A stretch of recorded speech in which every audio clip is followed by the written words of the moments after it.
Meet Reid Lance Rosenthal, rancher, #1 best-selling award-winning author, and unabashedly, unapologetically on the right side of the outstanding issues of our generation. But don't try to fence him in. Sometimes his positions will surprise you, because Reid is definitely his own man, with his own opinions. You might love him, you might hate him, but you won't be able to stop listening. Step over to the right side with Reid.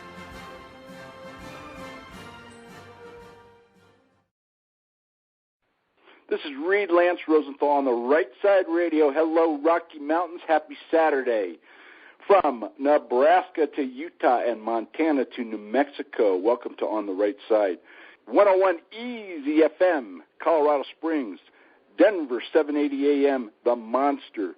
KGAB, 650 AM, and the Town Square Network serving the Intermountain West out of Cheyenne, Wyoming, and all sorts of points in between. Got a great show for you today. You know, this is kind of a follow-up on this series that we've been doing. 2 weeks ago, I interviewed Craig Smith, who wrote this terrific book about progressivism in America. Many of you, I know hundreds so far, have called in and gotten a free book. We're going to give you that number again because I have the honor of having his co-writer on the show today, Lowell Ponte. And just to give you a little background on Lowell, he's kind of a think tank futurist. He was the roving editor of Reader's Digest, specializing in health, I might add. Been in the Wall Street Journal, New York Times, Reason, Ideas on Liberty, yada, yada, yada. The Today Show, Good Morning America, David Letterman.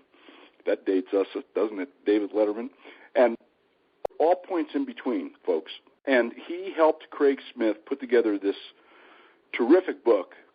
And let me tell you, The Great Withdrawal and How the Progressives' 100-Year Debasement of America and the Dollar Ends is a book you need to read. It's free, absolutely free. We're going to give you the 800 number here at various points during the show. We're going to give you the website. All you got to do is call that 800 number. They will send you the book. They will even pay the shipping. All they ask is that you send in a review, and you know when you're done, give it to your family to read, give it to your friends to read, get them to get the book, because people need to know the big picture of the plan that the utopian devils have in store for you, your kids, and your family, particularly you ladies out there.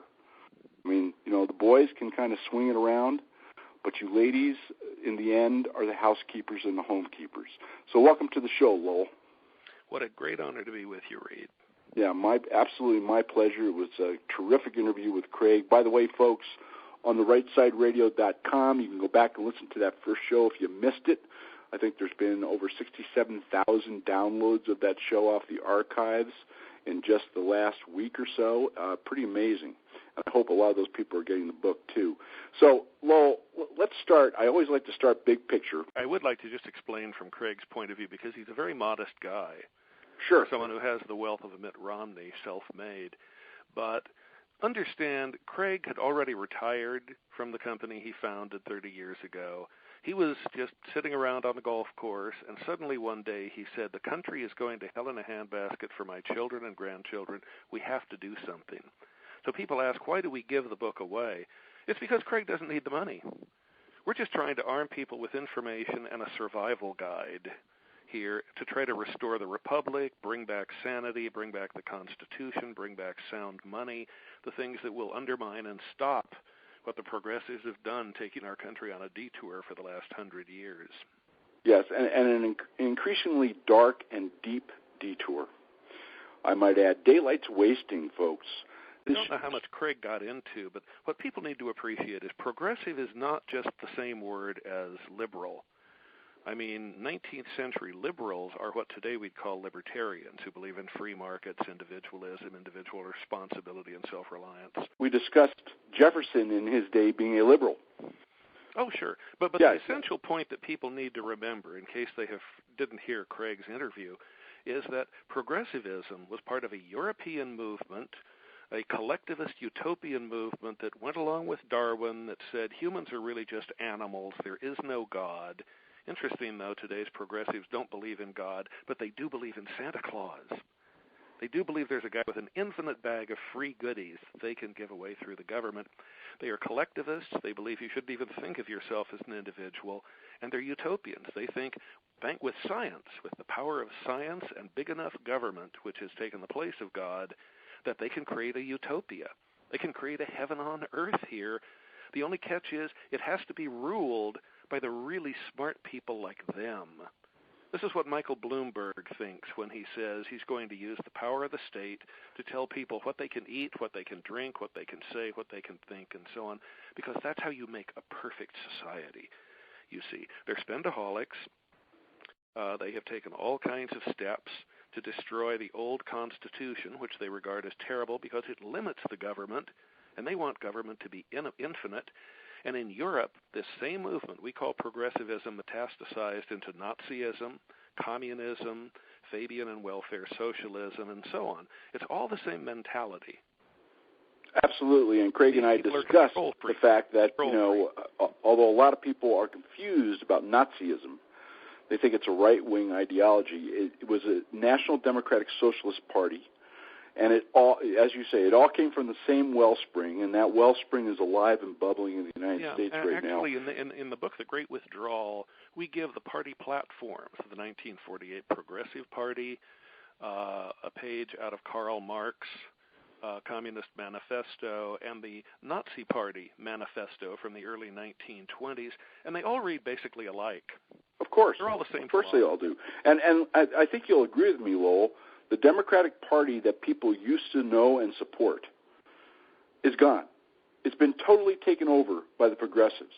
The more they scream about the Tea Party taking over the Republicans, the more they are projecting, i.e., the progressives have taken over the Democrats.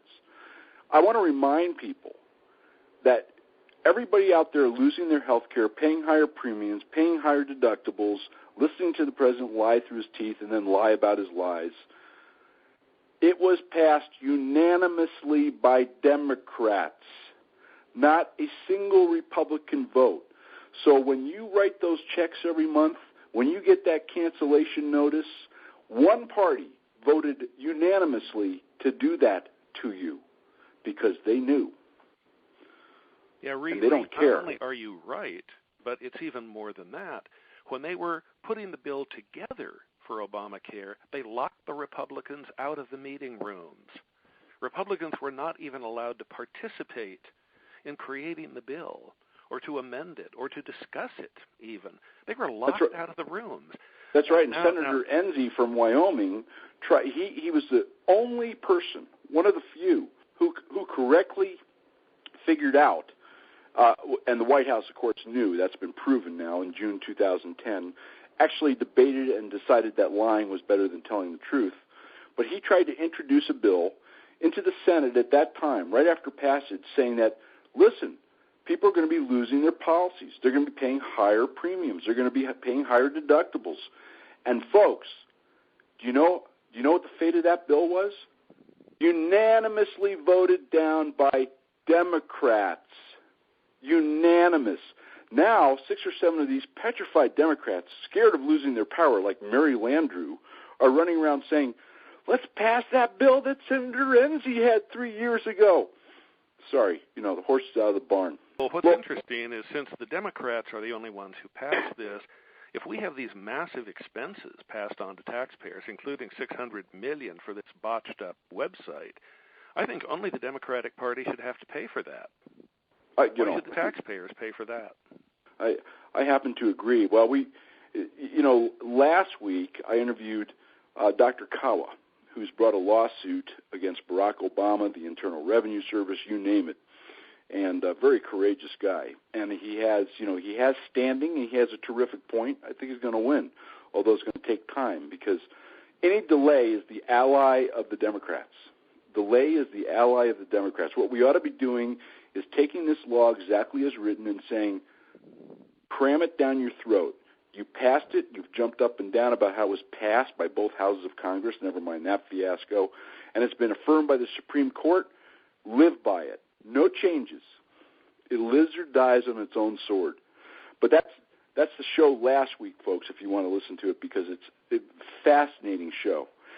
Look, Lowell, why don't you tell people, in general, the 5 or 6 key points of how Obamacare is kind of a symbol of the progressive mentality, okay?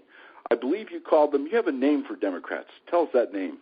Oh, I call them Demoncrats because they want America ruled by the minions of hell, by the demons.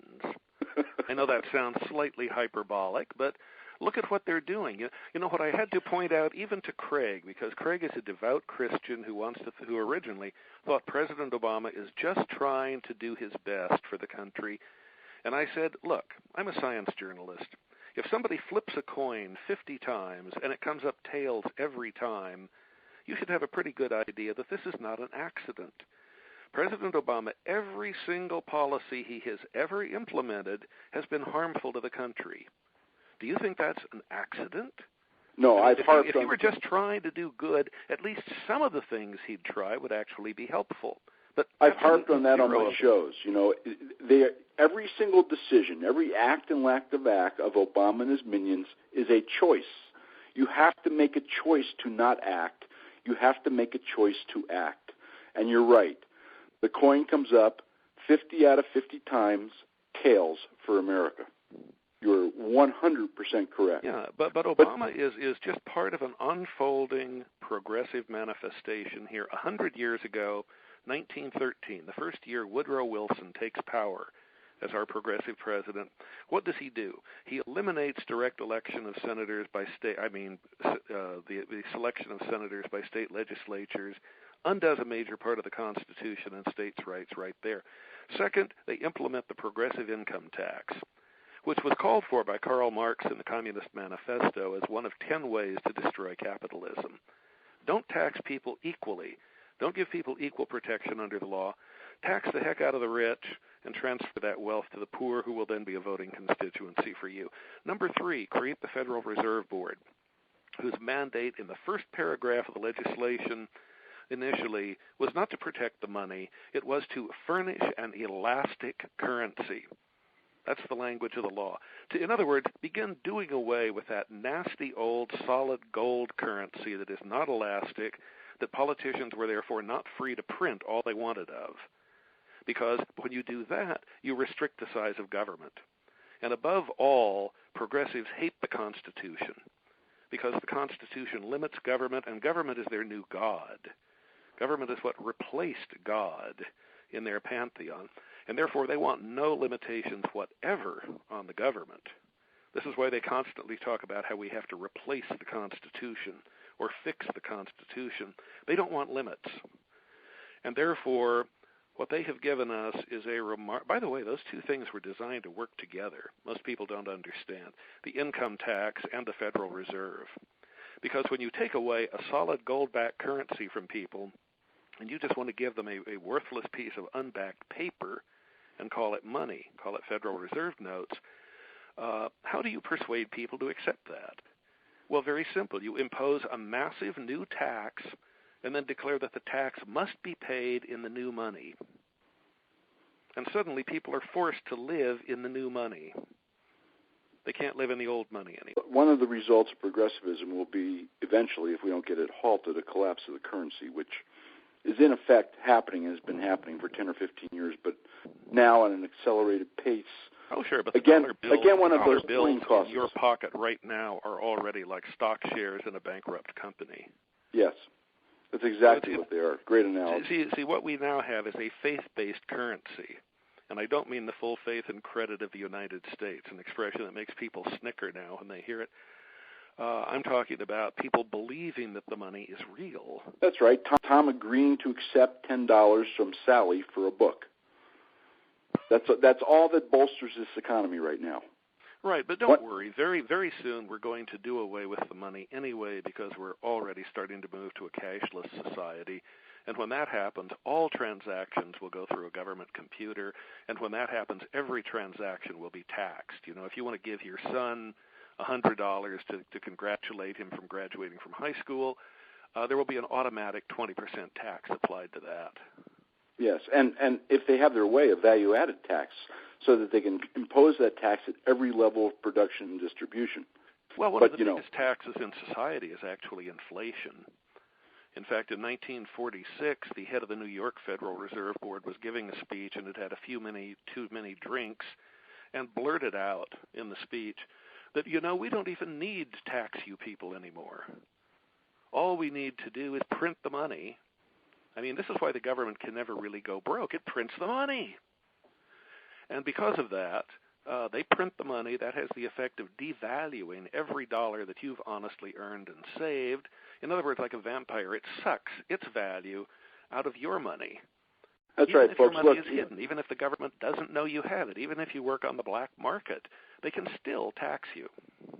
Folks, if you go back to my show about 6-7 months ago, QE3, you can find it in the archives, did a whole show on how the Federal Reserve operates, how it prints money, and how any commodity, including your dollar bill in your pocket, what there is more of is worth less.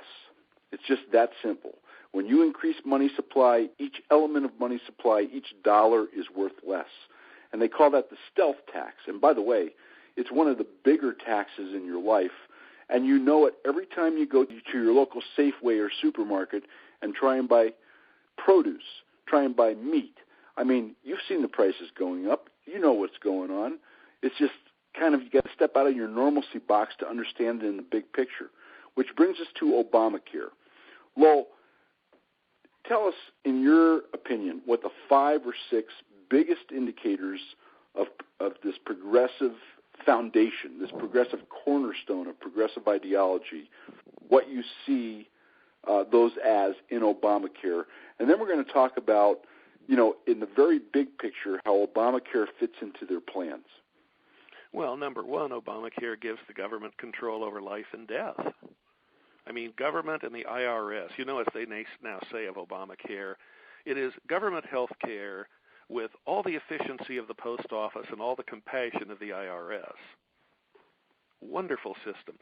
But it literally means that the government will look at you and you're age 72 and you need a kidney transplant, and they will say, I notice, Mr. Rosenthal, that you are no longer,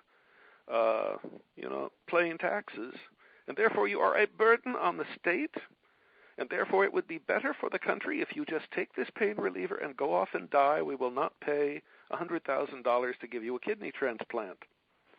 I mean, the government will literally make that decision. In fact, January 31st of this year, in a speech in New York City, Paul Krugman, the great ultra-left-wing economic god of the New York Times, was asked, how can you possibly make the finances for Obamacare work? I mean, it's absurd. You can't possibly fund it. And he said, no. We just need to raise taxes and depend on the death panels. Now, he says later he was joking. Yes, well, the IPAB is the death panel. Yeah, but I mean, the government can just sit there and decide who gets what treatment. And that means, by the way, that if you're a member of the Tea Party, already persecuted by the IRS, don't be surprised if you're one who doesn't get the transplant. We had a discussion, Dr. Cowell and I had a discussion on that last week, an in-depth discussion, because the NSA now has all your email. It has every website you visited. It knows exactly what political persuasion you are. Further data is being collected by the Obamacare website, should it ever work. And then, of course, you have the normal spying and inquisitive eyes of the IRS. If you put that all together, they can paint a pretty solid picture of the belief structure, religious, political, otherwise, of everybody in this country. And I happen to agree with you. I think that there will definitely be a skew against conservatives when it comes to awarding what will become much coveted health services. Okay, now as we go down the list of other horrors, they have created this pattern of navigators, so-called, which is basically a full employment program for left-wing radicals, people who came out of groups like Acorn. Just today, Sebelius, the Secretary of Health and Human Services, under questioning, Gene Sebelius admitted that they can't even tell you if one of these navigators who's being given all your confidential information is a convicted felon or not, because they don't background check them, because they don't want to background check them. They don't want to eliminate these people who are being paid $48 an hour. So full employment for them. Once they implement government-controlled health care across the economy, and make no mistake, that is the objective of this, then you will have how many millions of people who will, at least 15 million people, who will then all be unionized. And when they're unionized, they will have to pay dues, let's say $1,000 a year, to a left-wing union that the government will establish, much of which will be kicked back to the Democratic Party. So this then becomes a huge funding mechanism for the big government party in the country. Needless to say, through this and a lot of other mechanisms, Obamacare gives a way to intimidate people in the country, to make them less likely to speak out in a conservative direction or direction critical of Mr. Obama. It becomes a way to funnel money to certain groups and away from other groups, racial, cultural, or otherwise. We already have seen Obama implement this by confiscating $734 billion from Medicare, for example. Why drain Medicare? Because Medicare active members are 85% white. No one wants to talk about that, but now, I'm not trying to make a racial statement here, but it is interesting that this is the kind of selection the government is capable of doing. I understand Craig, when he was here, mentioned eugenics. It's important to remember that progressives have always been in favor of eugenics. Woodrow Wilson signed into law measures to sterilize women who were considered mentally less than average. Ironically, that is kind of a definition of the Democratic Party. Explain to the audience just for a moment what eugenics is.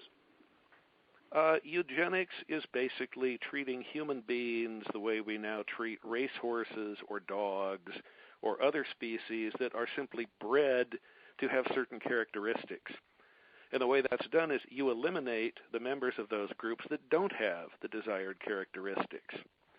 And so Woodrow Wilson, if you were a criminal, if you were mentally defective in some way by his judgment, you would be sterilized.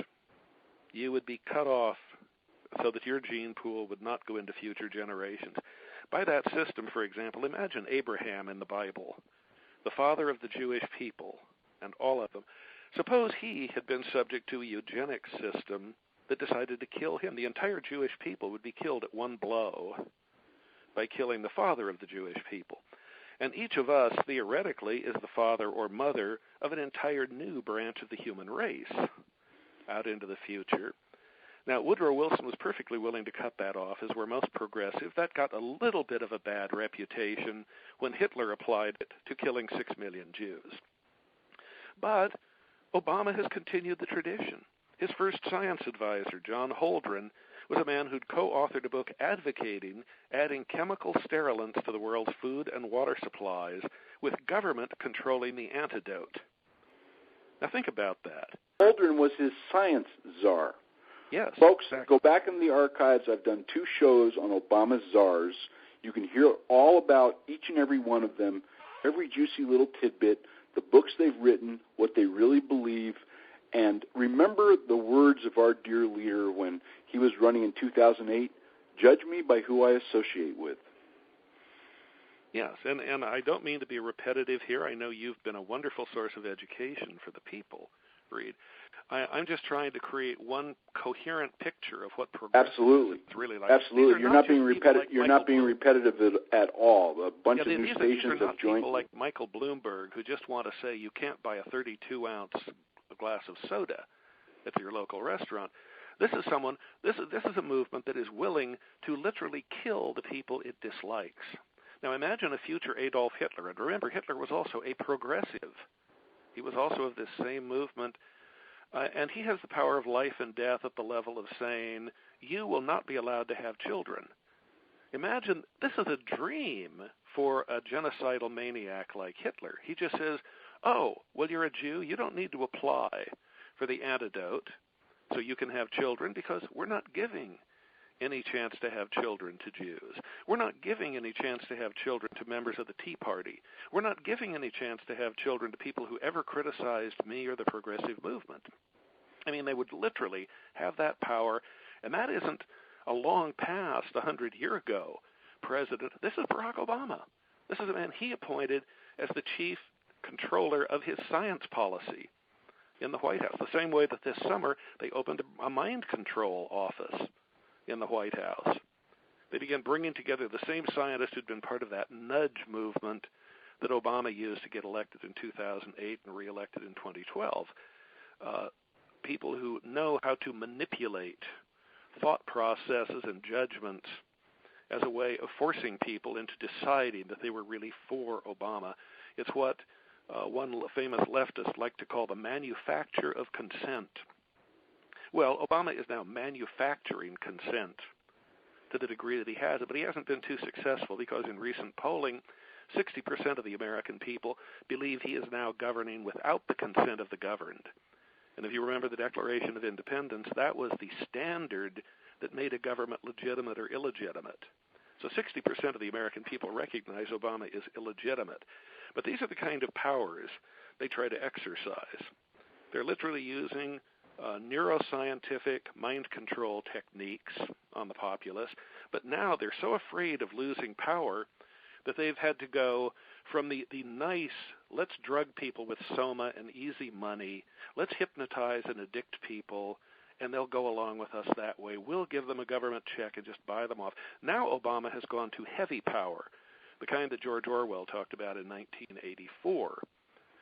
We're no longer in Brave New World. We're now in 1984 because Obama is literally using the IRS as a direct political weapon of intimidation and punishment.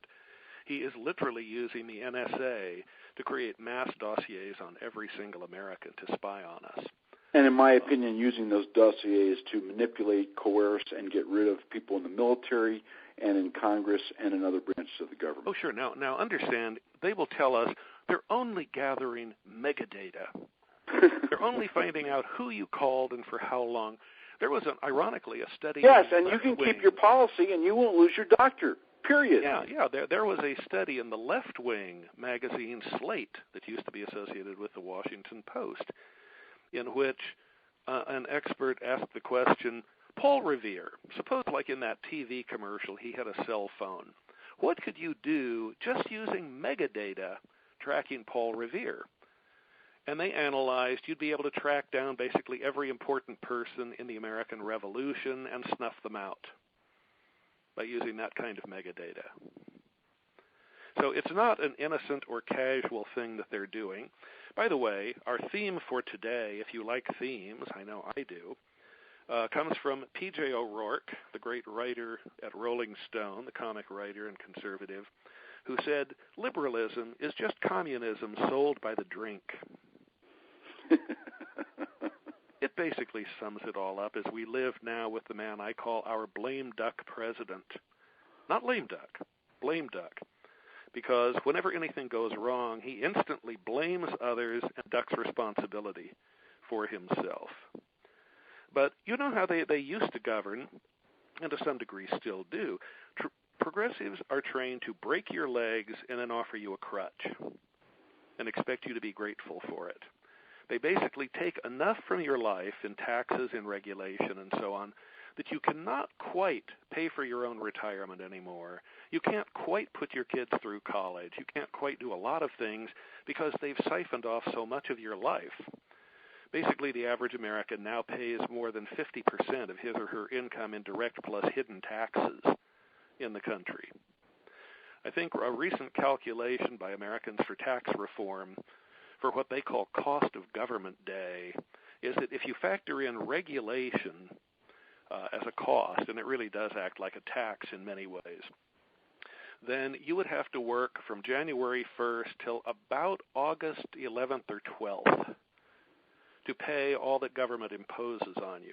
There was, as we talk about in this book, The Great Withdrawal, an amazing study published earlier this year that showed that the average American now earns about $52,000 a year, or household.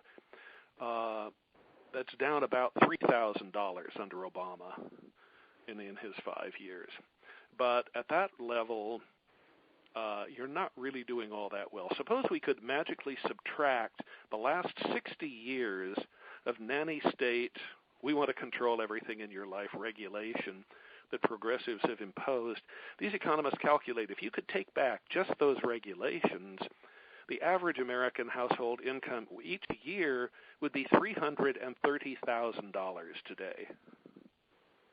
In other words, you're being robbed of $277,000 a year in what your income could have been if we had not gotten a progressive government. And for the United States, and that's all through big government control, both by regulation and by financial extraction.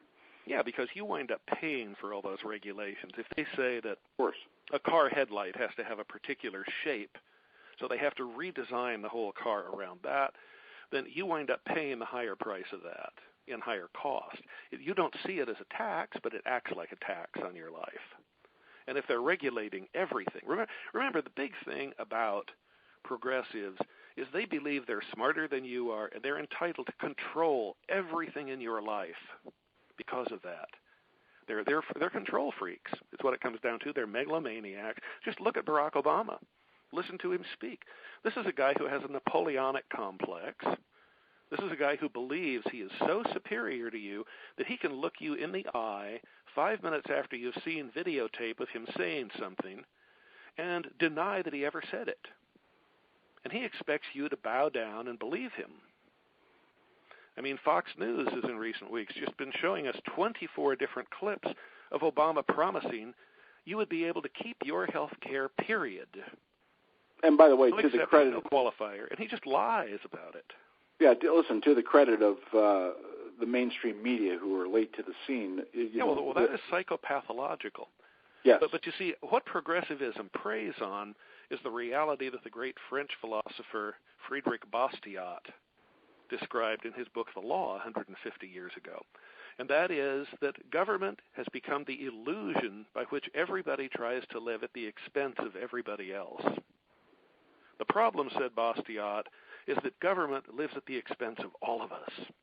Let's take a little break here. Why don't you give folks your 800 number so they can call in and get this free book, which is just a terrific deal for these listeners. Yeah, if you would like a free postpaid copy of this book, it will not cost you a penny. The postage is free. The phone call is free to 800-630-1494. That's 1-800-630-1494. Or as I think I said before, it's a little like Columbus, but a way to remember it is it's not 1492, it's 800-630-1494. Just leave your name and number. We'll get back to you. We'll find out if you'd rather want a paper copy of the book or an electronic copy for your Kindle or whatever. We'll find out. Well, this way we'll be able to tell you. This is the fourth in a series of 12 books Craig and I are doing.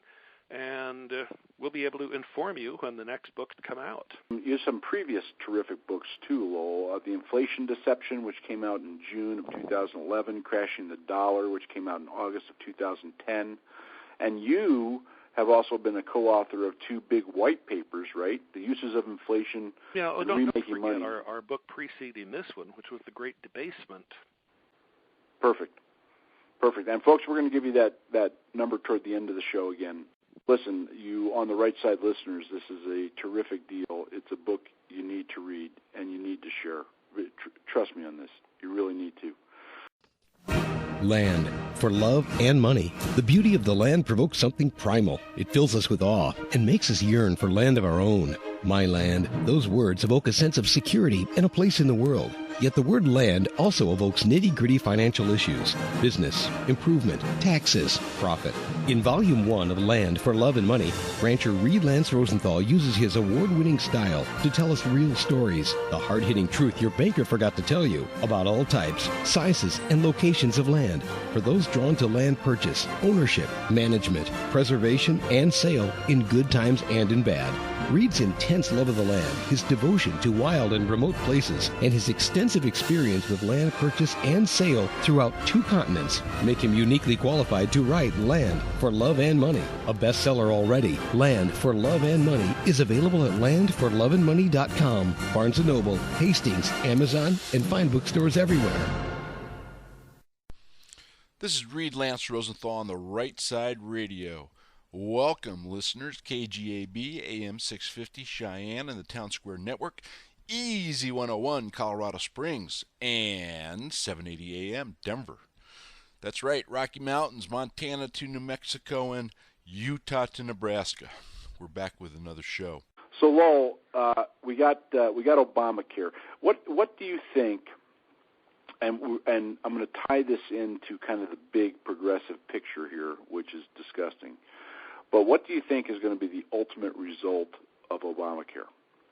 I mean, there's probably several ways it could go. Why don't you give us your 2 or 3 theories? Well, in radical analysis that I assume most people are familiar with out there, under Cloward and Piven's strategy, under the kind of community organizing Saul Alinskyite strategy that would be used by Obama, but this is what he was steeped in as a community organizer and radical in Chicago, where Alinsky did his work.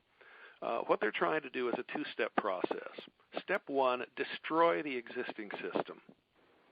Drive the doctors out of business, drive the nurses out of business, bankrupt the hospitals, bankrupt the insurance companies, make everything break down so that people have no way of going back. I mean, as is so often said, they're trying to drag any piece of this law across the bridge they can, and then they're going to set the bridge on fire so that nobody can go back to the earlier America. And then, as they so often do, remember, Democrats have a tremendous advantage. And that advantage is that, when you walk down the street, we forget this all too often, half the people you walk past have an IQ of 100 or less by definition. That's the Democrat Party constituency. Therefore, they do not need to have principles or morals or logic or reason or a coherent philosophy. All they need is to say, here's a government check. Want it? Vote for me. That's their whole message. There are some ideological haters who are part of their movement. There are certainly extremists, but the thrust of their power just comes from giving away money. There's also an element of racism and delayed reparations. I mean, you folks, I've told you this before, go to the web, just Google it up, Michelle Obama thesis. Read her thesis at Princeton, and you'll get an idea. This is the woman that Barack Obama married, and who is his closest confidant in the world. Read what she has to say about reparations, the oppressive white man, and social justice. And I think you'll get an idea of where these people really sit. Yeah, reparations is an interesting argument. I worked for years with David Horowitz, who was deeply involved in these issues. And as I wound up writing for David, if you want to be fair about reparations, then consider the Jewish people, who, as the Bible tells us, were held for centuries as slaves in bondage in Egypt under black pharaohs. And therefore, if we're going to have reparations, let's start by having the black people of the world pay, $10,000 trillion in compound interest reparations to the Jewish people for their slavery centuries ago. And then we'll talk about other reparations. Now, actually, I'm perfectly amenable with reparations as were paid to the Japanese Americans who were put in Manzanar. But those reparations, remember, by law, went only to the people who were actually there in the camp. In other words, the direct victims who were imprisoned by that. I'm perfectly willing to pay African Americans that. If any African American can come forward who actually was a slave legally under American law, pay them $1 million in reparations. The problem is there are none. They've all died tragically. That's called reality. These folks don't deal with reality. They deal in their own world, which is superior and above ours. Various philosophers have said, if you could look back through all your ancestors over thousands of years, some of them were slaves, almost inevitably. And some of them were kings, almost inevitably. But does this mean you're entitled to reparations for a slave ancestor 2,000, 3,000 years ago? So it's just a matter of how far back do you want to look. So far, under the Great Society programs, we've paid, more than $20 trillion in reparations to the poor in America. With the poverty rate increasing. They don't call them reparations, but I mean in welfare. Even in America today, and this is part of the problem, we're at that tipping point between what Stephen Moore of the Wall Street Journal calls the makers and the takers. The the Census Bureau just put out a study showing that today in America there are 101 million Americans with full-time jobs, that is the ones who really pay taxes, but there are 108 million Americans who are on one or another means-tested welfare program. 49.2% of households in the U.S. today have somebody living there who gets a government check. So we were talking about reparations and all this kind of stuff, but let's kind of drift back to Obamacare if we could, Lowell. The whole thing is so corrupt already. You got CGI, a Canadian company. I mean, this is the president who's so concerned about American jobs. Canada fired them for bad stuff they did up there in the provinces on healthcare sites. We hired them. They have, I think everybody will agree, totally botched this up. Costs are now over $1 billion on a website that had a budget of $93.7 million. And now we come to find out that Valerie Jarrett and Michelle Obama went to school with some of the high mucky-mucks there. Are you aware of that? I was aware of Mr. Obama's wife being very close to the big cheese at that Canadian company, which, as I understand it, had two major computer contracts with the governments up there. They had a contract for gun control website, which they botched entirely, and I can see why that would endear them to our president.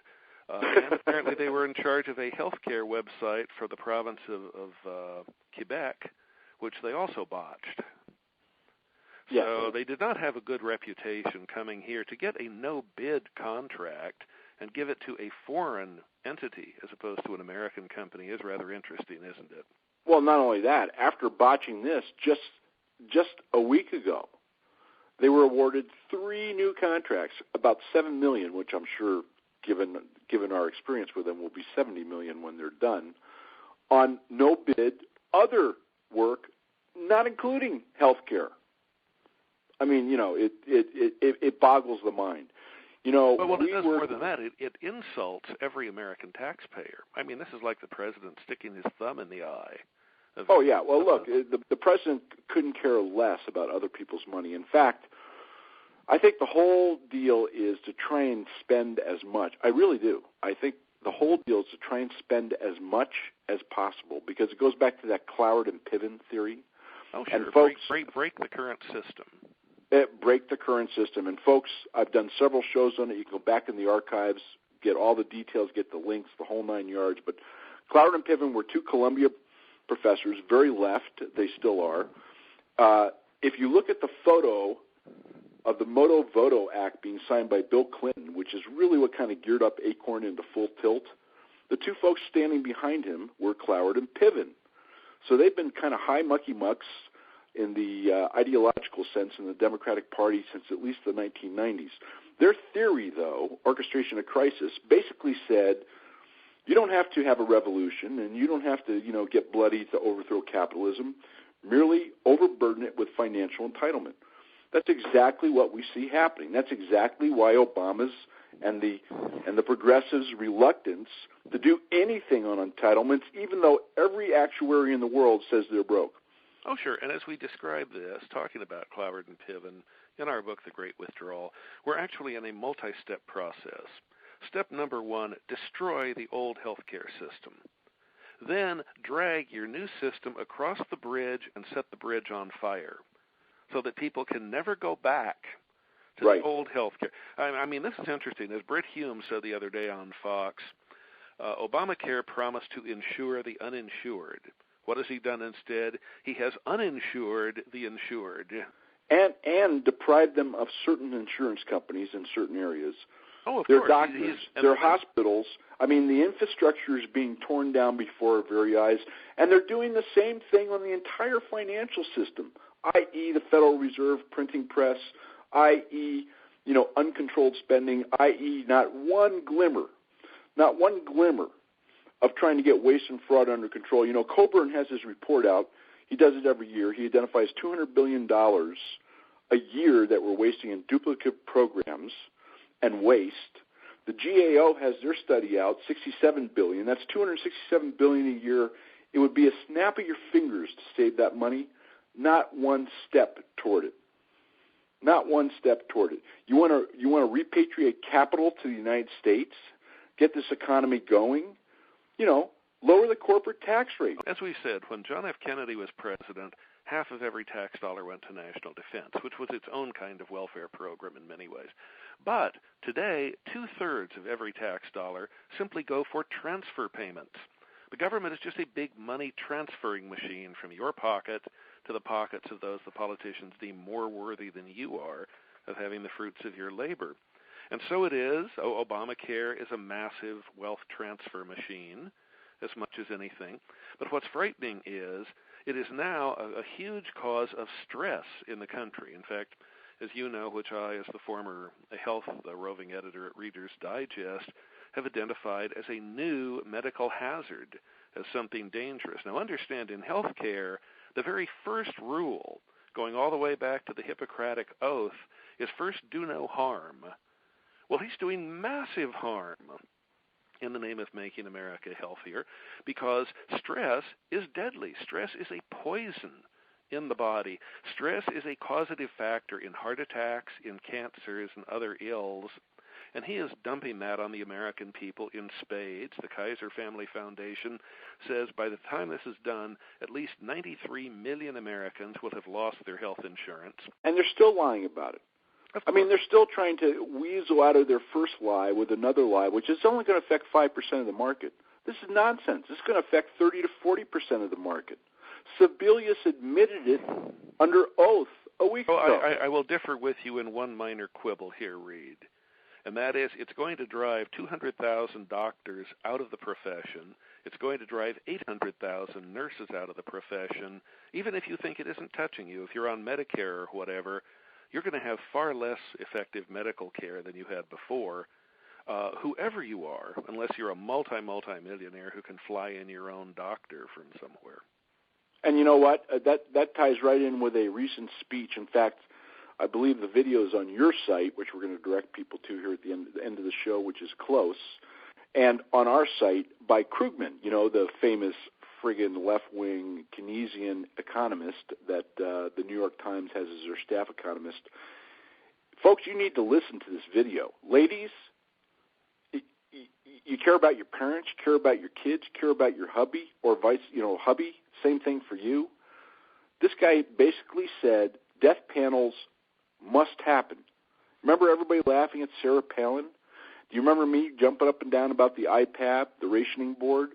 Well, he goes one step further. You'll hear him use the word death panels. Yeah, in fact, what he says is medical rationing, death panels, and higher taxes are all in his delivery on video. You can listen to it for yourself. Yeah, we have that same link in the book, The Great Withdrawal, which, by the way, we'd be happy to give absolutely free and postpaid to 1,000. That's right, folks. As we told you early in the show, and as you see in the headline on the archive site, on therightsideradio.com. Go to ontherightsideradio.com. The show is posted. If you hear this a little bit late, you can go right into the archives. It'll be the show behind this. You can also listen to Craig Smith's show 2 weeks ago. And the 800 number is there. Pick up the phone, dial it. The book is free. Shipping is free. Can I give the people who don't have a computer Please do. Number? Please do. Yeah, 800-630-1494. See, I'm so old, I still think there are people out there without computers. 800-630-1494, or as I like to say, it's a lot like Columbus, but it isn't quite 1492. You can remember it if you're in your car. 800-630-1494. And you leave your name and number. We'll get back to you. We'll find out where you'd like it mailed, whether you'd like an electronic book or a paper book. This is all thanks to Craig Smith, co-author, who really doesn't need to make any money by selling books. We're just trying to save the country, go back to sound money, the Constitution, the Republic, individualism, small government, freedom, all those passé ideas, as the progressives say. Because we don't like a Constitution that forces the government to stay small. And along those lines, let's finish up with kind of a machine gun, which is apropos for gun control, a machine gun staccato here of other little things which are slipping out of people's mind because of this fog of Obamacare. Number one, On October 28th, there was an article in Money News. The U.S. has fallen out of the top 20 in Global Economic Prosperity Index. That article will be posted, folks. Number 2, the debt ceiling was not raised. You know all the hoopla about the debt ceiling? It was just disregarded. There is no debt ceiling in the United States right now. In fact, 2 days after the so-called vote in the Senate to so-called raise the debt ceiling, our national debt went up $268 billion in 1 day. Were you aware of that, Lowell? I was aware, and I'm aware that it's gone up again since then. Yes. And the last little tidbit I'll give you is on the U.S. dollar. This will be posted on this site too. And once again, ladies, men, your families, your parents, I mean, if you think you're unhappy losing your health care, think about a death panel determining what services your parents or your kids get. And now and that's a death panel, by the way, that is aware of the fact that you may belong to the Tea Party or may have once criticized the president. Oh, of course. Absolutely. I mean, if they can politicize that, they can certainly politicize whether you get a kidney transplant or not. Yes. But that is not to mean we should all be shrinking violets, folks. In fact, just the opposite. There is strength in numbers. I will remind you that the American Revolution was accomplished with only 7% of the population of the colonies. Don't forget that. Lowell, it's been absolutely a treat. Thanks very much. Hey, and thank you for being a courageous beacon of light and truth for folks out there, Reid. And ditto back at you and Craig. We'll look forward to having the two of you on a show here in the future. That would be fun. Have a great one. Hey, God bless. This is Reid Lance Rosenthal on the right side. Happy Saturday, folks. Stay informed, stay healthy, stay wealthy, and stay happy.